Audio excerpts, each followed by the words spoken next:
हुआ? कैसे हैं आप सभी लोग? तो आज हम लोग बहुलक का पार्ट 2 लेकर के आए हुए हैं और बहुलक का पार्ट 2 आज हम स्टडी करें। पिछले क्लास में बहुलक का यानी पॉलीमर का पार्ट 1 चला था। पिछले क्लास में बहुलक यानी पॉलीमर का पार्ट 1 चला था। हम लोग बहुलक, बहुलीकरण, बहुलक के प्रकार, योगात्मक बहुलक, संघनात्मक बहुलक, सहबहुलक, समबहुलक, सभी के बारे में हम लोगों ने स्टडी किया। ठीक है, तो बहुलक बहुलक में हम लोगों ने पार्ट 1 में बहुलक एवं बहुलीकरण के बारे में स्टडी किया था। बहुलक एवं बहुलीकरण के बारे में स्टडी किया था। ठीक है, इसके बाद हम लोग बहुलक के प्रकार पर गए थे। बहुलक के प्रकार पर गए थे और बहुलक का 2 प्रकार जो है मुख्य रूप से बताया गया था। योगात्मक बहुलक एवं योगात्मक बहुलीकरण, संघनन बहुलक एवं संघनन बहुलीकरण।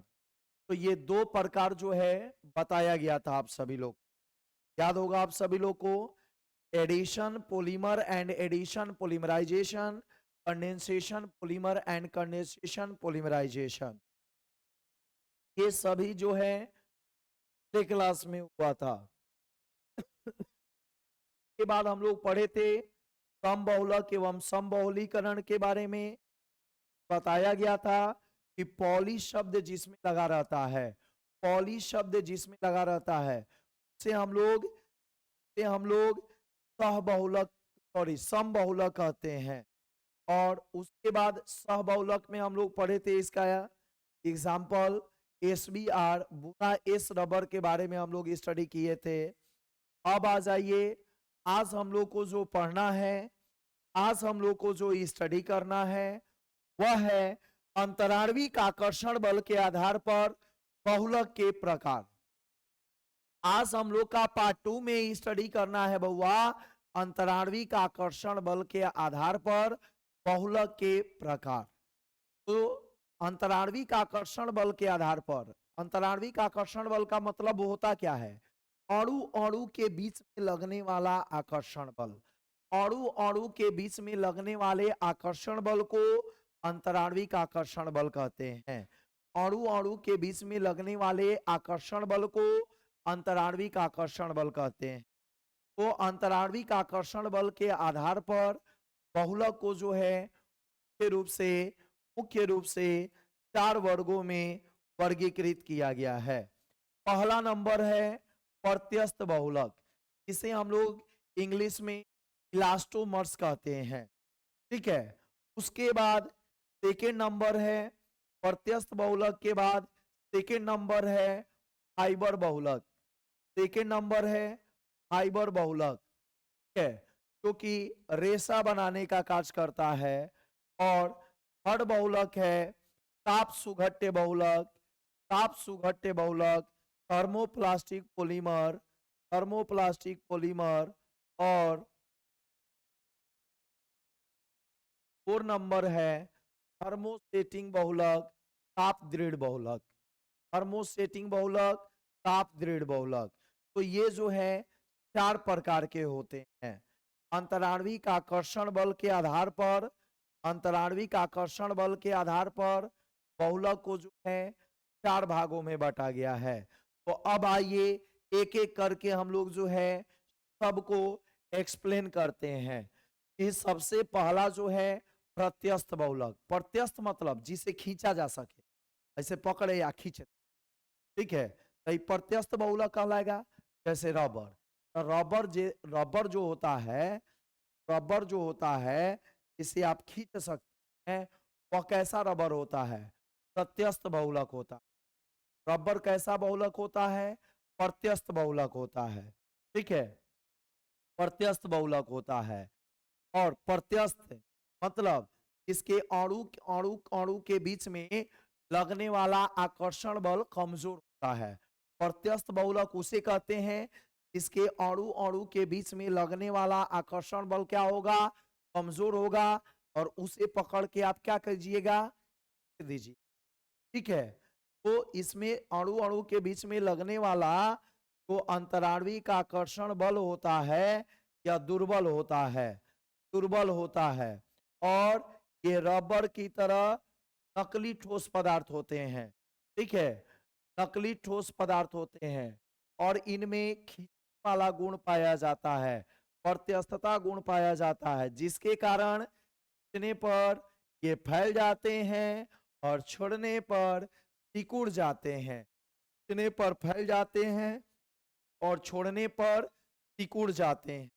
ठीक है, तो वैसे जो भी बच्चे उनका की बहुलक छूटा हुआ था, वो सभी बच्चे जो हैं यहाँ से आप रिवीजन कर लेंगे और अपने एग्जाम की तैयारी कर लेंगे। ठीक है, तो जितने भी सभी प्रकार के रबर, जैसे आप जो है प्राकृतिक रबर जानते हैं, प्राकृतिक रबर जानते हैं, नेचुरल रबर, प्राकृतिक रबर, तो वृक्ष छाल से जो दूध प्राप्त होता है, जिसे हम लोग रबर लैटेक्स बोलते हैं, से इसका निर्माण होता है। प्राकृतिक रबर हो गया, क्या सिंथेटिक रबर हो गया, सिंथेटिक रबर हो गया, जिसे हम लोग संश्लेषित रबर भी बोलते हैं। सिंथेटिक रबर को हम लोग क्या बोलते हैं? संश्लेषित रबर भी बोलते हैं। सिंथेटिक रबर को हम लोग संश्लेषित रबर भी बोलते हैं। अब आ जाइए, सेकेंड नंबर है फाइबर। फाइबर मतलब रेशा। इसका भी रेशा बनता है, जैसे नायलॉन का रेशा बनता है, कॉटन का रेशा बनता है, ठीक है, रेशम का रेशा बनता है। तो जिसका भी रेशा बनता है वो सब इस बहुलक के अंदर अंतर्गत आता है। ठीक है, फाइबर के अंतर्गत। तो ये रेशा बनाने वाले ठोस बहुलक होते हैं, इनमें प्रत्यस्थ क्षमता जो होता है वो मजबूत होता है। रेशा आपका मजबूत होता है। बात समझ गए ना? रेशा मजबूत होता है। कॉटन का रेशा होता है, रेशम का रेशा होता है, नायलॉन का रेशा होता है, ठीक है, पॉलिस्टर का रेशा होता है। तो इसलिए जो है पॉली एमाइड, पॉली एमाइड, जिसमें एमाइड मतलब इसमें NH2 मूलक समूह होता है। ठीक है, तो NH2, तो NH2 वो ऐसे एमाइड का मूलक समूह होता है, मूलक समूह कहा जाता है। जितने भी पॉली एमाइड होते हैं, जैसे नाइलॉन 6 हो गया, नाइलॉन 6 हो गया, पॉलिस्टर आपका हो गया, टेलिलीन, डेक्रॉन, तो ये सब जो है रेशा बनाने वाले ठोस बहुलक होते हैं। और इनमें अणुओं के बीच में लगने वाला अंतराणविक बल जो होता है वो प्रबल होता है। अणुओं के बीच लगने वाला आकर्षण बल प्रबल होता है। ठीक है, तो इन सब का आपको जो है एग्जाम्पल याद रखना है, सबका एग्जाम्पल आपको याद रखना है ऑब्जेक्टिव क्वेश्चन के लिए। ऑब्जेक्टिव क्वेश्चन के लिए इन सब का आपको जो है एग्जाम्पल याद रखना है बउआ। ठीक है, चलिए, करके आप लोग भाग जाते हैं, ऐसा नहीं। ठीक है, ऐसा नहीं करना है। इसीलिए जो है, इसीलिए जो है रिकॉर्डेड जो है पढ़ाया जाता है। ठीक है, लाइव क्लास में आप जुड़िएगा नहीं, लाइव क्लास में आप लोग जुड़ते नहीं। ठीक है, तो रिकॉर्डेड ही जो है पढ़ा दिया जाता है। इस चीज है सुधार लाने का आप लोग को प्रयास करना। ठीक है, आप लोग सुधार लाइए। ठीक है, लाइव क्लास में कारण ही रिकॉर्डेड क्लास जो है चल रहा है। तो आइए ध्यान दीजिए, अगला नंबर है थर्मोसेटिंग या ताप दृढ़ बहुलक। थर्मोसेटिंग या ताप दृढ़ बहुलक किसे कहते हैं? ठीक है, थर्मो, एक मिनट एक मिनट, थर्मोसेटिंग से पहले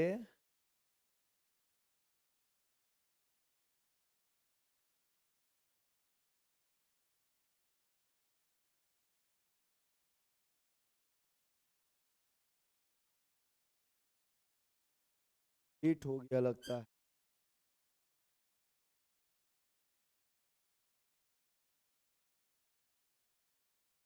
एक देखिएगा, यहाँ के बाद जो थर्ड नंबर है, यहाँ पर मैं बता देता हूँ आप सभी लोग को। थर्ड नंबर है वो यहाँ से यहाँ पर डिलीट हो गया है। थर्ड नंबर होता है, थर्ड नंबर होता है ताप सुघट्य बहुलक। थर्ड नंबर होता है ताप सुघट्य बहुलक। ताप सुघट्य बहुलक। ताप सुघट्य बहुलक हम लोग बोलते हैं थर्मोप्लास्टिक। ताप सुघट्य बहुलक, थर्मोप्लास्टिक, थर्मोप्लास्टिक से आप इंग्लिश को लिखिए, क्योंकि कभी कभी डायरेक्ट लिख देता है हिंदी में, मीडियम में भी पूछ देता है थर्मोप्लास्टिक पॉलीमर के बारे में। डायरेक्ट आप जो है हिंदी थर्मोप्लास्टिक, थर्मोप्लास्टिक, थर्मोप्लास्टिक, ताप सुघट्य बहुलक, थर्मोप्लास्टिक, ठीक है ना। ताप सुघट्य बहुलक, थर्मोप्लास्टिक। थर्मोप्लास्टिक और किस थर्मोप्लास्टिक पॉलीमर क्या होता है? ये वैसा बहुलक होता है, ठीक है, वैसा बहुलक, वैसा बहुलक, वैसा बहुलक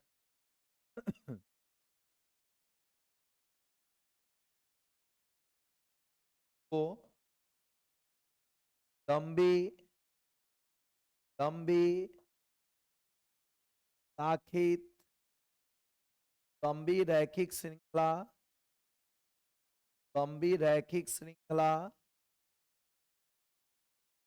लंबी रैखिक श्रृंखला या शाखित श्रृंखला वाले, शाखित श्रृंखला, शाखित श्रृंखला अणु वाले, शाखित श्रृंखला अणु वाले, लंबी श्रृंखला या शाखित श्रृंखला अणु वाले होते हैं, जिनमें जिनमें ये लंबी लंबी रैखिक श्रृंखला या शाखित श्रृंखला वाले अणु होते हैं, जिनमें जिनमें अणुओं के बीच लगने वाला आकर्षण बल, अणुओं के बीच अणुओं के बीच लगने वाला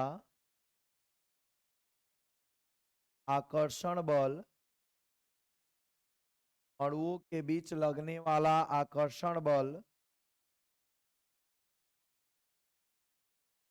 फाइबर तथा अणुओं के बीच लगने वाला आकर्षण बल फाइबर तथा प्रत्यस्थ बहुलक के प्रत्यस्थ बहुलक के प्रत्यस्थ बहुलक के प्रत्यस्थ बहुलक के मध्य उपस्थित होता है। प्रत्यस्थ बहुलक के मध्य उपस्थित होता है। प्रत्यस्थ बहुलक के मध्य उपस्थित होता है। वैसा बहुलक लंबी रैखिक श्रृंखला या शाखित श्रृंखला अणु वाले होते हैं। में अणुओं के बीच लगने वाला आकर्षण बल फाइबर तथा प्रत्यस्थ बहुलक के मध्य उपस्थित होता है। मध्य उपस्थित होता है। क्या कहलाते हैं? ताप सुघट्य बहुलक कहलाते हैं। ताप सुघट्य बहुलक कहलाते हैं। ताप सुघट्य बहुलक कहलाते हैं, कहलाते हैं, ठीक है। ये गर्म करने पर, गर्म करने पर, गर्म करने पर मुलायम, गर्म करने पर मुलायम एवं ठंडा करने पर, ठंडा करने पर कठोर हो जाते हैं, कठोर हो जाते हैं। गर्म करने पर मुलायम एवं ठंडा करने पर कठोर हो जाते हैं। और यह प्रक्रिया यह प्रक्रिया यह प्रक्रिया बार बार बार बार बार बार दोहराई जा सकती है, दोहराई जा सकती है, दोहराई जा सकती और के आवश्यकता अनुसार और उसके आवश्यकता अनुसार ढांचा में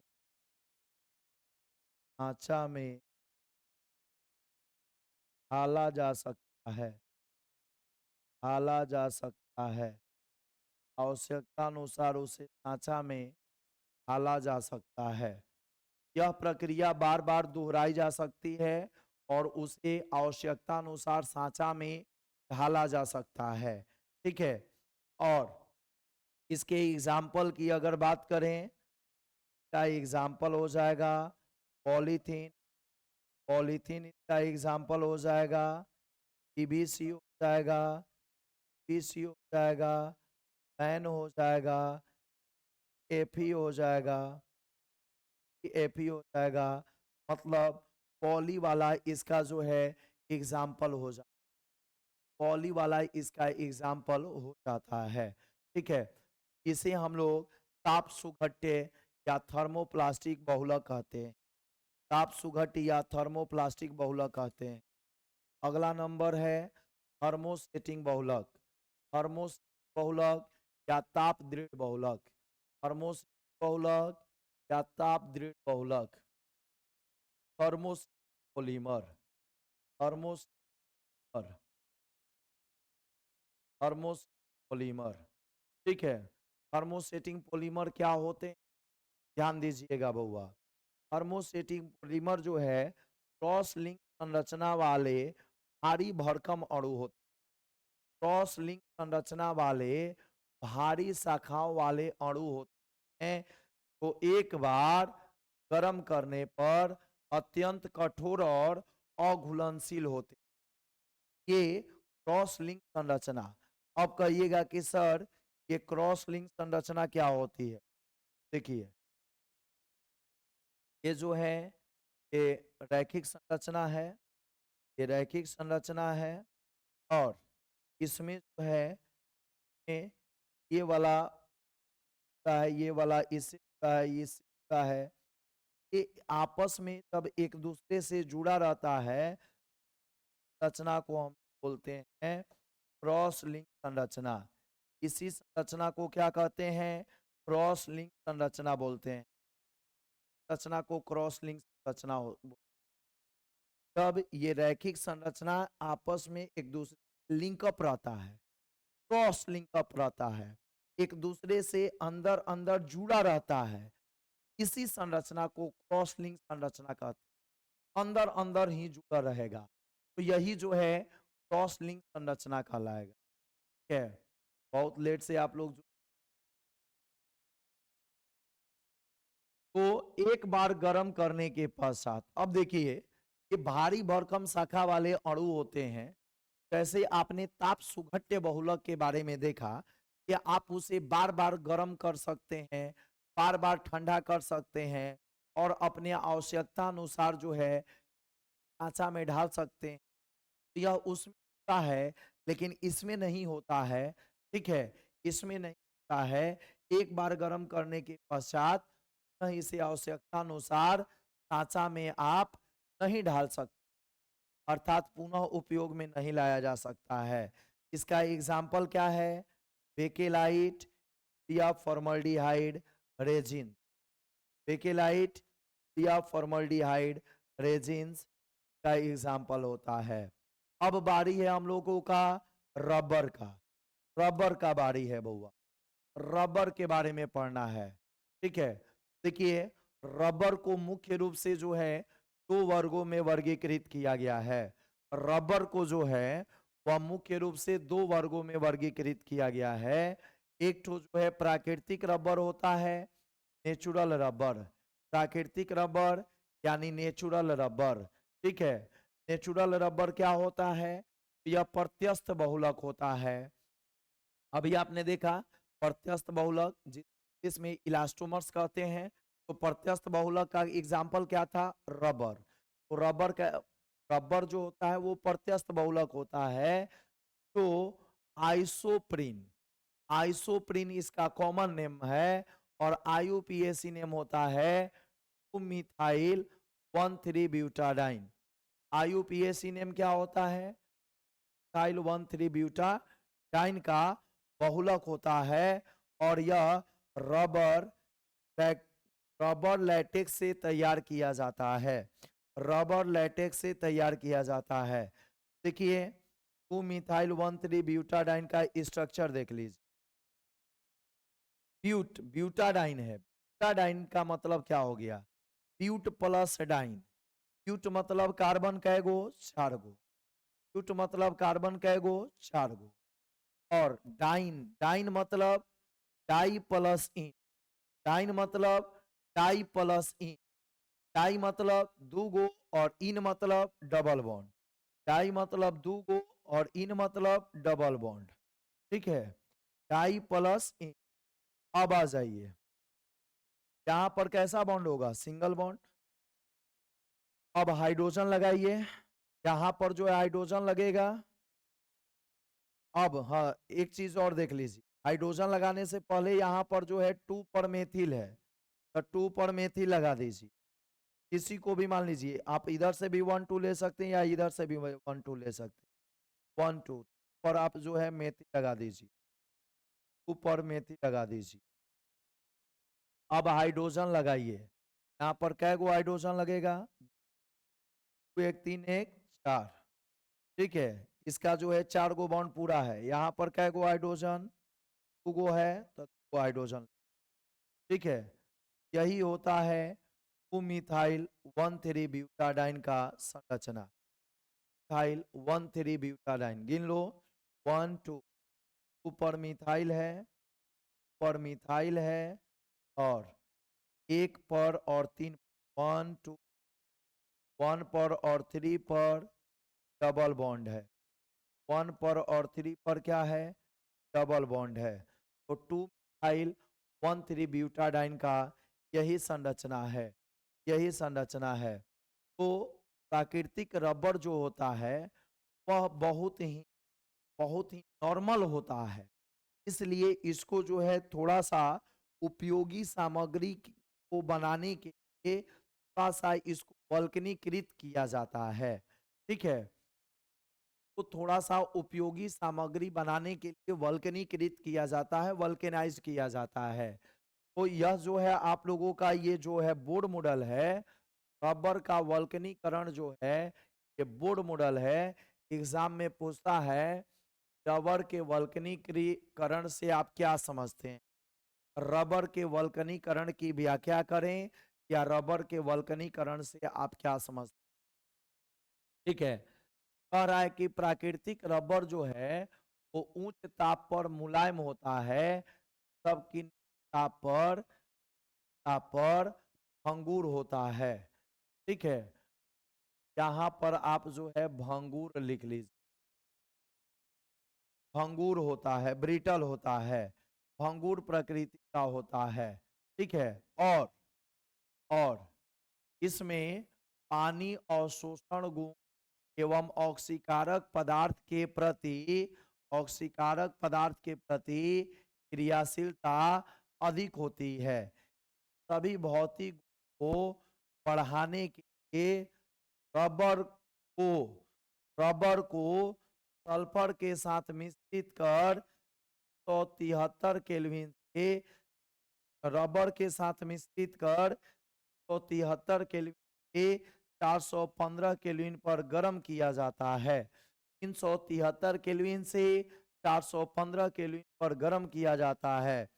इसके दौरान डबल बॉन्ड वाले कार्बन के पास सल्फर डबल बॉन्ड वाले कार्बन के पास सल्फर जुड़कर क्रॉस लिंक का निर्माण करता है। क्रॉस लिंक का निर्माण करता है। इस प्रक्रिया को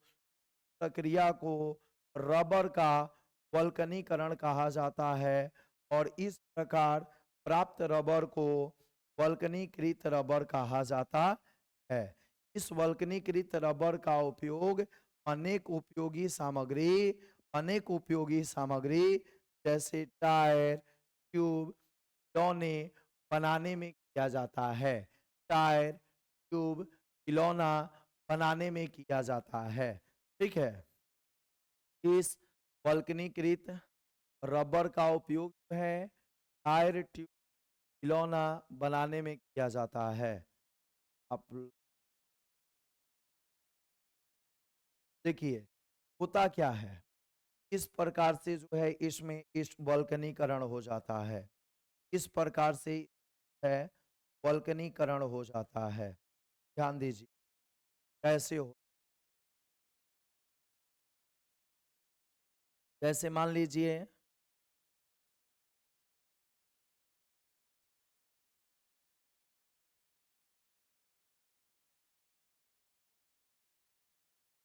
यहाँ पर देखिएगा,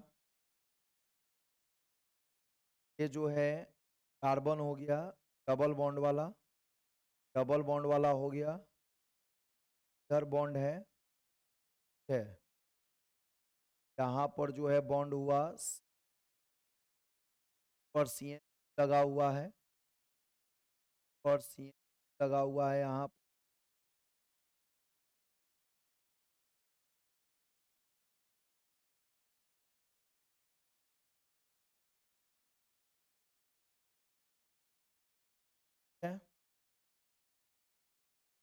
यहाँ पर सी। क्या होता है कि यहाँ डबल बॉन्ड था और आपका यहाँ डबल बॉन्ड था, डबल बॉन्ड यहाँ था और यहाँ था। डबल बॉन्ड वाले साइड पर जो है क्या आ गया, सल्फर आ जाता है। डबल बॉन्ड वाले साइड पर क्या आ जाता है, सल्फर आ जाता है। यहाँ पर हो जाता है आपका CH2। ठीक है। जहाँ भी डबल बॉन्ड वाला साइड है वहां पर आपका जो है सल्फर आ जाता है।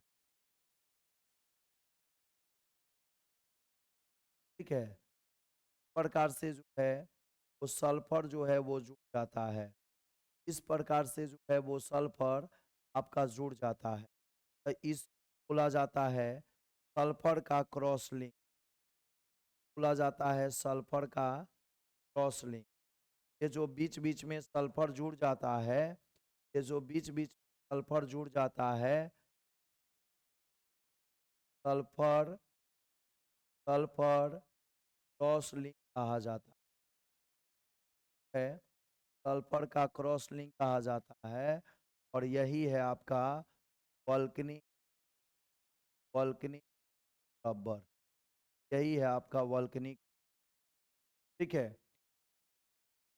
ये दो अणु हो गया, थाइल थाइल 1,3 ब्यूटाडाइन था। क्या ये दो अणु हो गया, दो अणु के है डबल बॉन्ड वाले साइड पर जो है बीच में अणु के बीच सल्फर आ गया, डबल बॉन्ड टूटा और दोनों अणु के बीच में जो है सल्फर जुड़ गया।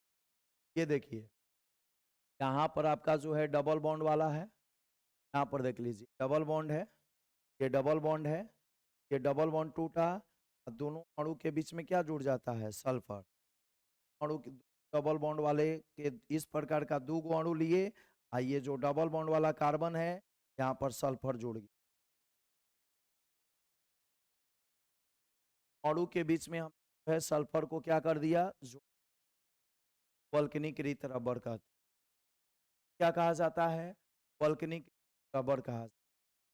अब आ जाइए, अब कह रहा है, अब कह रहा है क्या कि टायर टायर उपयोग होने वाला जो वल्कनीकृत रबर होता है, टायर में उपयोग होने वाला जो वल्कनिक रबर होता है 5% सल्फर उपयोग उपस्थित होता है। टायर में प्रयोग होने वाला जो वल्कनीकृत रबर होता है 5% सल्फर उपस्थित होता है। अब कह रहा है कि नायलॉन का उपयोग बताइए। नायलॉन का उपयोग जो है वो टायर थ्रेड में होता है, फैब्रिक्स में होता है, रस्सी में होता है। अब अगला नंबर है थेटिक रबर। थेटिक रबर क्या है, थेटिक रबर को संश्लेषित रबर भी कहा जाता है। थेटिक रबर को संश्लेषित रबर भी कहा जाता है। ये मानव निर्मित वल्कनीकृत रबर होता है। ठीक है। मानव निर्मित रबर को सिंथेटिक रबर या संश्लेषित रबर कहते हैं। मानव निर्मित रबर को संश्लेषित रबर या सिंथेटिक रबर कहते हैं। ठीक है, यह जो वल्कनीकृत रबर की तरह बहुलक होता है। ठीक है, तो यह कैसा बहुलक होता है? वल्कनीकृत रबर होता है। सिंथेटिक रबर क्या होता है? वल्कनीकृत रबर होता है। जैसे ये नियोप्रीन आप देख रहे हैं, नियोप्रीन रबर। ठीक है, नियोप्रीन रबर, नियोप्रीन रबर क्या होता है? यह क्लोरोप्रीन का बहुलक होता है। रबर क्या होता है? ये क्लोरोप्रीन का बहुलक होता है। हम यहाँ पर आपको क्लोरो बना दे रहे हैं। श्री ध्यान दीजिएगा, क्लोरोप्रीन क्या होता है? क्लोरोप्रीन को हम लोग बोलते हैं प्रीन, प्रीन का दूसरा नाम होता है कुक्लोरो, कुक्लोरो। क्लोरोप्रीन का दूसरा नाम होता है कुक्लोरो 13 क्लोरो 13 ब्यूटाडाइन, 13 ब्यूटाडाइन का संरचना देख लीजिए। 2 क्लोरो 13 ब्यूटाडाइन का संरचना देख लीजिए।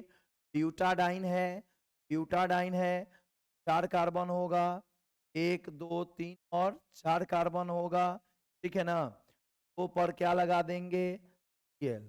जैसे आइसोप्रीन में 2 पर आप मिथाइल लगाए थे, प्रकार क्लोरोप्रीन में 2 पर क्या लगाएंगे? क्लोरो। जैसे आइसोप्रीन में आप 2 पर मिथाइल लगाए थे, प्रकार क्लोरोप्रीन में पर क्या लगाएंगे? Cl। ठीक है, ये लगाएंगे। आ जाइए, H2, H2 double bond, H double bond CH2। यही है आपका स्ट्रक्चर, यही है स्ट्रक्चर, यही है संरचना, यही आपका संरचना है क्लोरो। तो क्लोरोप्रीन, क्लोरोप्रीन मोनोमर होता है। क्लोरोप्रीन क्या होता है? मोनोमर होता है, मोनोमर है। मोनोमर का दूसरा नाम क्या होता है? एकलक।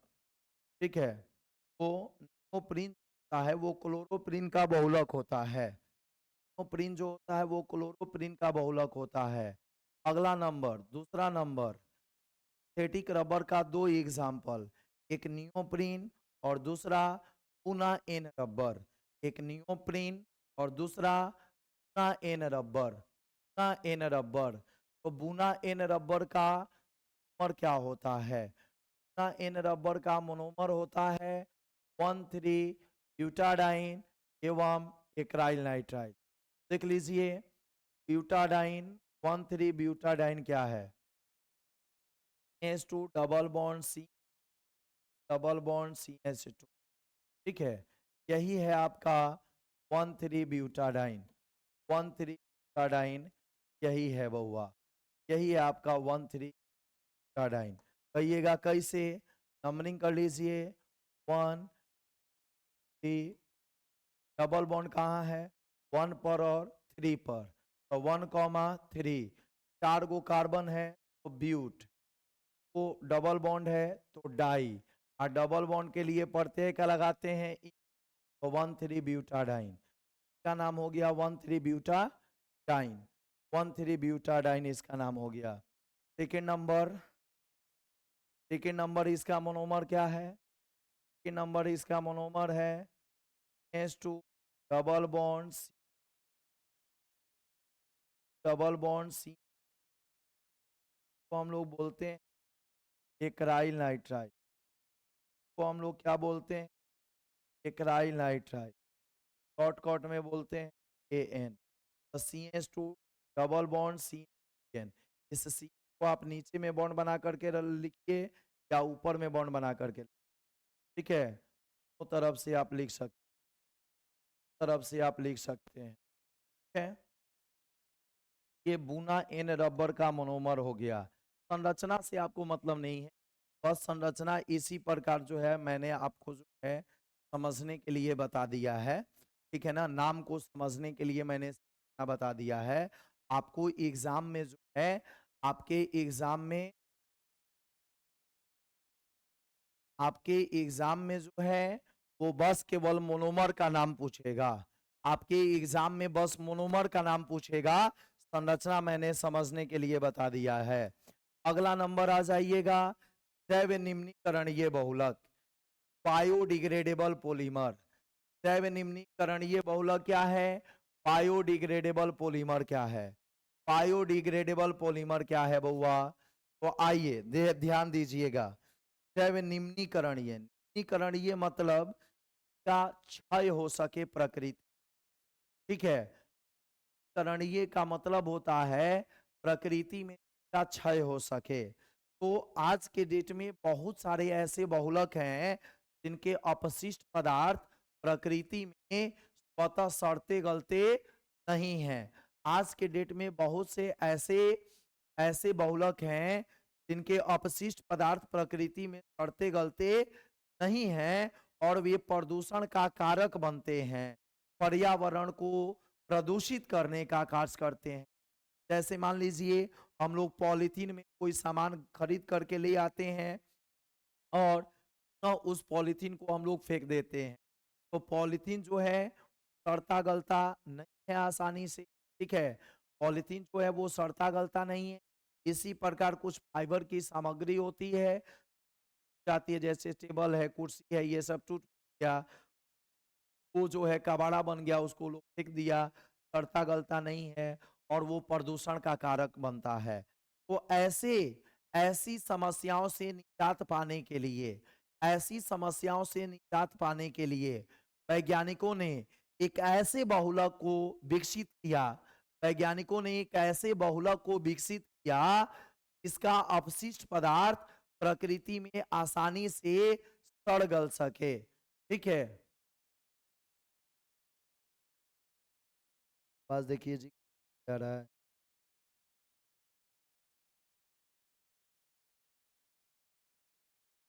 है उसको पा रहे हैं।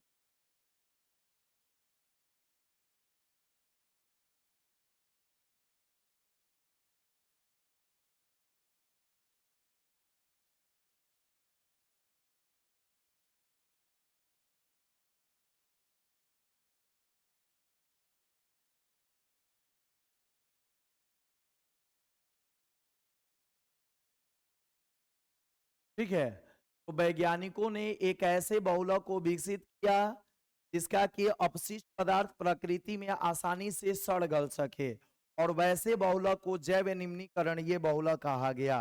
वैसे बहुलक को क्या कहा गया? जैव निम्नीकरणीय बहुलक कहा गया।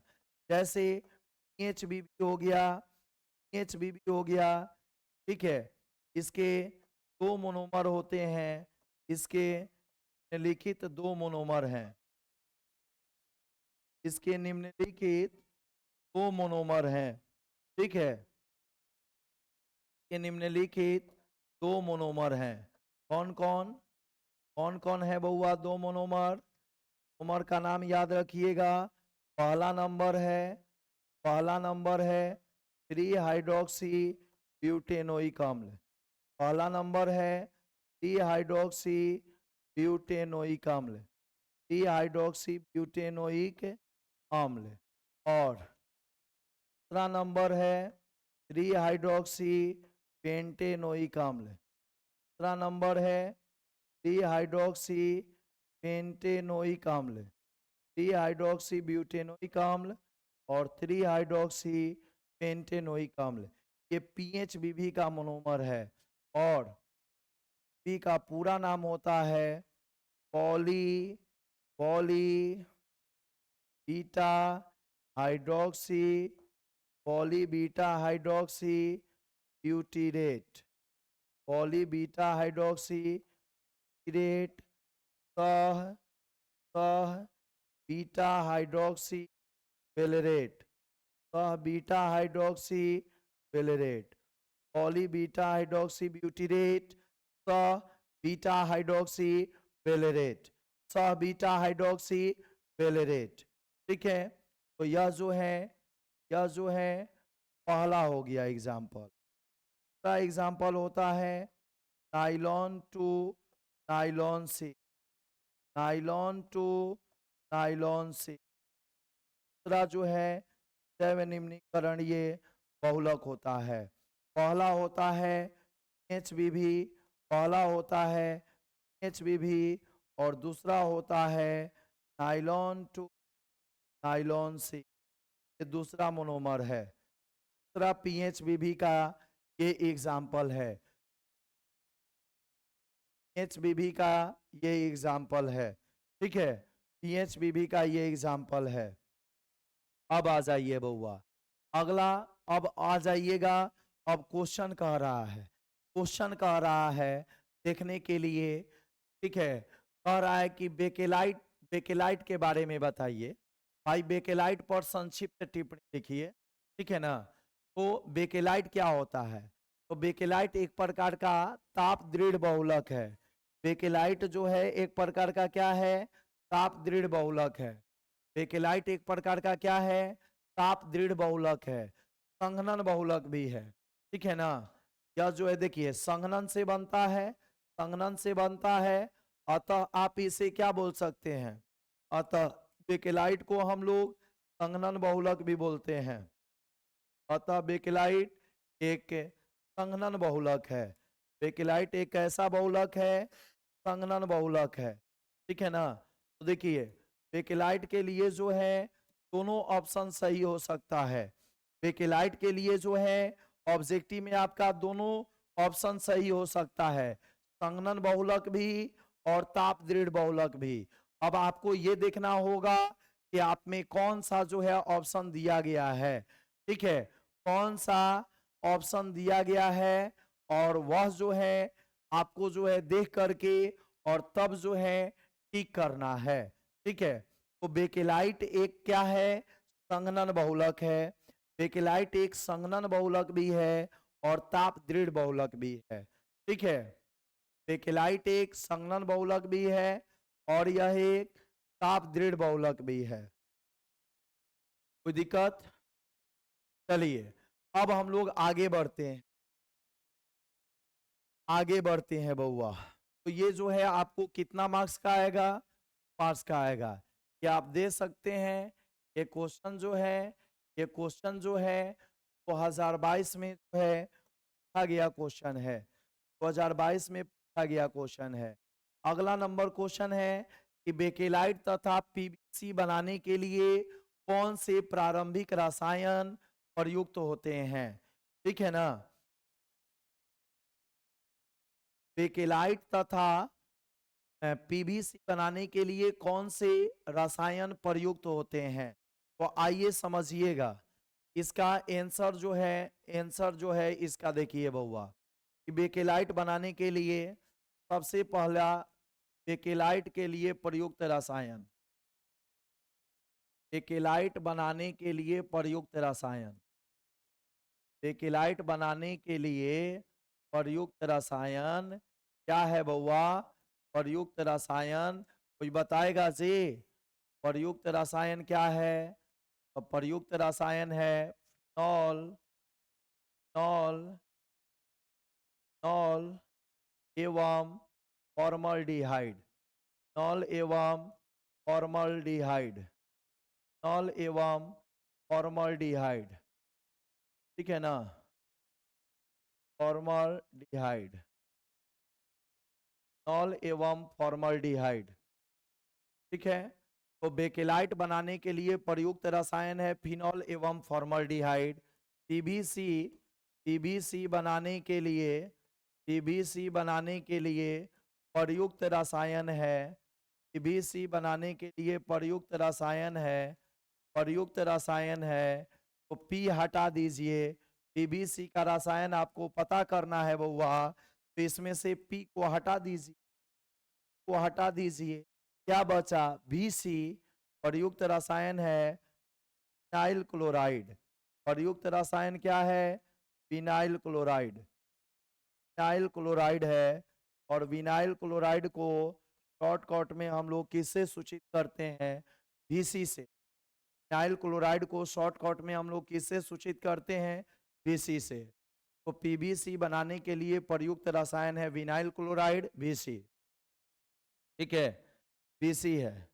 अब आ जाइए, अगला नंबर क्वेश्चन कह रहा है, अगला नंबर क्वेश्चन कह रहा है कि संश्लेषित रबर का कोई एग्जाम्पल दीजिए, संश्लेषित रबर का कोई एग्जाम्पल दीजिए।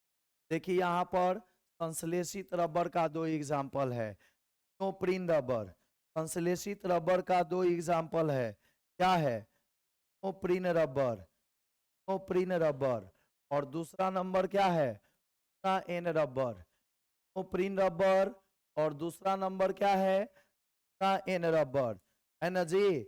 अभी अभी थ्योरी में पढ़ाया गया है। संश्लेषित रबर का दो एग्जाम्पल, पहला number N rubber, N rubber, और दूसरा नंबर प्रीन रबर, प्रीन रबर, वो एग्जाम्पल है संश्लेषित रबर का, संश्लेषित रबर का ये दो एग्जाम्पल है, ठीक है। और ये देखिए थर्मोप्लास्टिक और थर्मोसेटिक बहुलक में क्या अंतर है, अभी अभी जो है पढ़ाई हुआ है, ठीक है। इसका जो है आंसर आप जो है अभी अभी थ्योरी में पढ़ाई हुआ है, ठीक है। तो वीडियो को बैक करके थर्मोप्लास्टिक बहुलक और थर्मोसेटिक बहुलक जो है सारा चीज बताया गया है, वहां से जो है का आंसर देख लीजिएगा। इसका आंसर देखिए कहाँ कहाँ है जी, थर्मोप्लास्टिक और थर्मोसेटिंग बहुलक, ये देखिए, ये जो है ये है आपका पेज नंबर 9 और पेज नंबर 10 पर, का आंसर पेज नंबर 9 एवं पेज नंबर 10 पर है, पेज नंबर 9 और पेज नंबर 10 पर आंसर है, पेज नंबर 10 पर, है ना। अब आ जाइए आगे हम लोग बढ़ते हैं, ठीक है। कह रहा है कि निम्नलिखित के मोनोमर का नाम लिखें, नाइलॉन 6 का मोनोमर, ए नंबर का सॉल्यूशन देखिए, नाइलॉन 6 का मोनोमर जो होता है वो कैप्रोलैक्टम होता है, नाइलॉन 6 का मोनोमर कैप्रोलैक्टम होता है बउआ, ठीक है। नाइलॉन 6 का मोनोमर जो होता है वो कैप्रोलैक्टम होता है, नाइलॉन 6 का मोनोमर क्या होता है, नाइलॉन 6 का मोनोमर, जल्दी से कमेंट सेक्शन में बताइए, नाइलॉन 6 का मोनोमर क्या होता है बउआ, कैप्रोलैक्टम होता है, कैप्रोलैक्टम होता है, कैप्रोलैक्टम होता है, नाइलॉन 6 का मोनोमर कैप्रोलैक्टम होता है। कैप्रोलैक्टम का संरचना कैसे होता है, ध्यान दीजिएगा, ये हो गया एन डबल बॉन्ड ओ,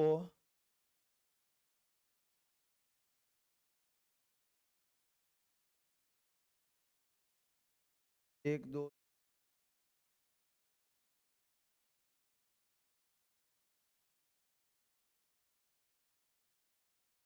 है,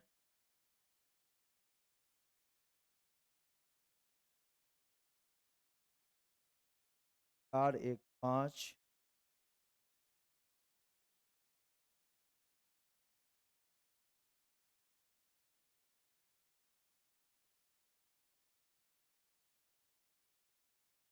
ठीक है। ये जो है कैप्रोलैक्टम का संरचना है, ये कैप्रोलैक्टम का संरचना, कैप्रोलैक्टम का ये संरचना, ठीक है। क्या होता है,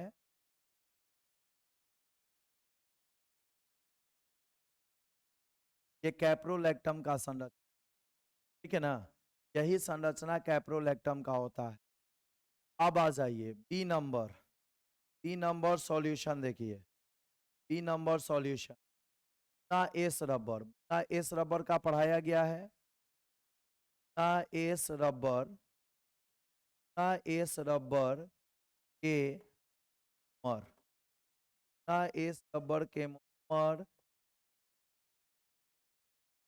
को है, कौन कौन सी, बताया गया था पिछले क्लास में, पार्ट 1 में बताया गया है, कि बहुलक के पार्ट 1 में बताया गया है, कौन कौन, ना इस रबर का कौन कौन मोनोमर होता है, एक होता है 1,3 1,3 ब्यूटाडाइन, 1,3 ब्यूटाडाइन और स्टीरीन। पहला होता है इस मतलब स्टीरीन, स्टीरीन, और दूसरा होता है 1,3 ब्यूटाडाइन। का संरचना जो है, का संरचना हमने आपको सहबहुलक के एग्जाम्पल में समझा दिया है, सहबहुलक के एग्जाम्पल में समझा दिया है। ठीक है, सहबहुलक के एग्जाम्पल में समझा दिया है।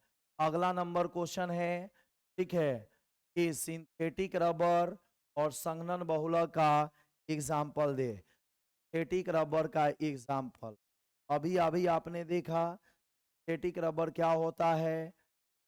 प्रीन होता है, प्रीन होता है, एन होता है, एन होता है। और संघनन बहुलक का एग्जाम्पल, संघनन बहुलक का एग्जाम्पल है, संघनन बहुलक का एग्जाम्पल के लाइट होगा, के लाइट होगा, है,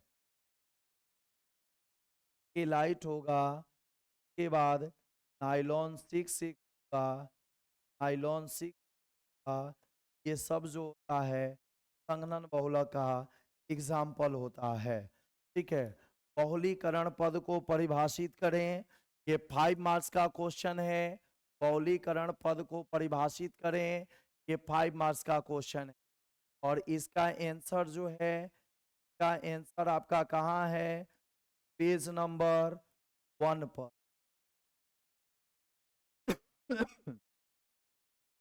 पेज नंबर 1 पर है, स्टार्टिंग ही यहीं से है। टेफ्लॉन, टेफ्लॉन के एकलक क्या है? ठीक है, टेफ्लॉन, टेफ्लॉन को बोलते हैं, टेफ्लॉन को बोलते हैं, टेफ्लॉन, टेफ्लॉन को टेट्राफ्लोरो कहा जाता है।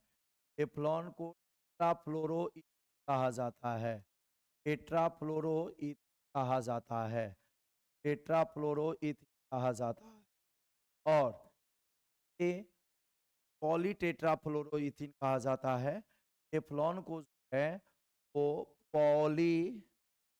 पॉलीटेट्राफ्लोरो कहा जाता है। इसमें से पॉली को हटा दीजिए, पॉली को हटा दीजिए। का मोनोमर होता है, का मोनोमर, का मोनोमर टेट्राफ्लोरो का है। का मोनोमर क्या होगा? टेट्राफ्लोरो का, टेट्राफ्लोरो यानी CF2 डबल बॉन्ड F2 का है। ये भी जो है आपको पार्ट 1 में पढ़ाया गया है। ये भी जो है पूरा आपको जो है पार्ट 1 में पढ़ाया गया है। ठीक है, ये भी जो है पूरा पार्ट 1 में पढ़ाया गया है। चलिए ध्यान दीजिएगा। अगला नंबर, अगला नंबर कह रहा है पीवीसी, पीवीसी का पूरा नाम लिखे। ठीक है, अगला नंबर कहा जा रहा है कि पीवीसी का पूरा नाम लिखे।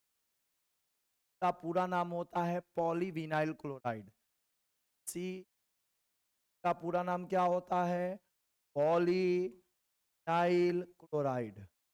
पीवीसी का पूरा नाम होता है पॉलीविनाइल क्लोराइड, पॉलीविनाइल क्लोराइड होता है। पीवीसी का पूरा नाम पॉलीविनाइल क्लोराइड होता है। ठीक है, पॉलीविनाइल क्लोराइड होता है। चलिए ध्यान दीजिएगा, कौन कौन जुड़ा है जी?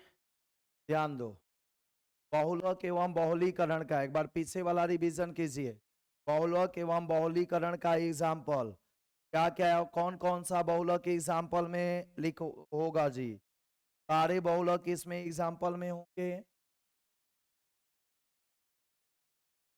बहुलक का एग्जाम्पल क्या क्या होगा? बहुलक का एग्जाम्पल आपका होगा पॉलीथीन, पॉलीथीन होगा, है,